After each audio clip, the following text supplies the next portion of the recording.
Ողջույն, մի փոքրիկ բարձաբանում։ Եթե դուք բնակվում եք Ամերիկայի Միացյալ Նահանգներում կամ Եվրոպայում կամ որևէ այլ բարեկեցիկ երկրում եւ ինչ որ մեկը Facebook-ում, որը ձեզ չի ճանաչում, չգիտի թե դուք ով եք, ինչ եք աշխատում, հայրենասեր եք թե հայրենասեր չեք, Հայաստանին օգնում եք, չեք օգնում, Հայաստանի մասին մտածում եք, չեք մտածում, առանց ձեզ ճանաչելու,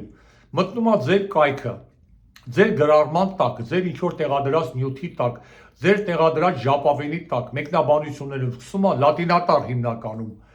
երբեմն նաև մեսոպատար, հիմարություններ գրել, վիրավորելով ձեզ, մեղադրելով ձեզ, կշտամբելով ձեզ, հայհոյելով ձեզ, ասելով, որ հեռացել եք, փախել եք,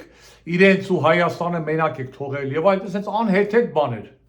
Իմացեք, դրան հիմնականում կա երկու պատճառ։ Մեկը այդ տեսակ մարդիկ տգետ են, որտեղ դա միայն տգիտության արդյունքում կարող է անծանոթ մարդուն վիրավորել եւ այդպիսի մեղադրանքներ ներկայացնել, եւ երկրորդ հիմնական պատճառը նախանձ են,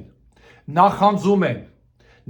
են, որ դուք ապրում եք Միացյալ Նահանգներում կամ Եվրոպայում կամ մեկ այլ բարեկեցիկ երկրում, իսկ ինքը մնացել է Հայաստանում, այդ փոսի մեջ, եթե նրա ձեռքը հնարավորություն լիներ, վաղուց արդեն այդ իրատեսակները լքել ու փախել էին Հայաստանը, ու մեկը միշտ Հոլիվուդից կամ չգիտեմ Փարիզից կամ Սիդնեից մոռացել էին Հայաստանի անունը, տեղը եւ հոգսերը։ Ամենայն բարիքներ բոլորին։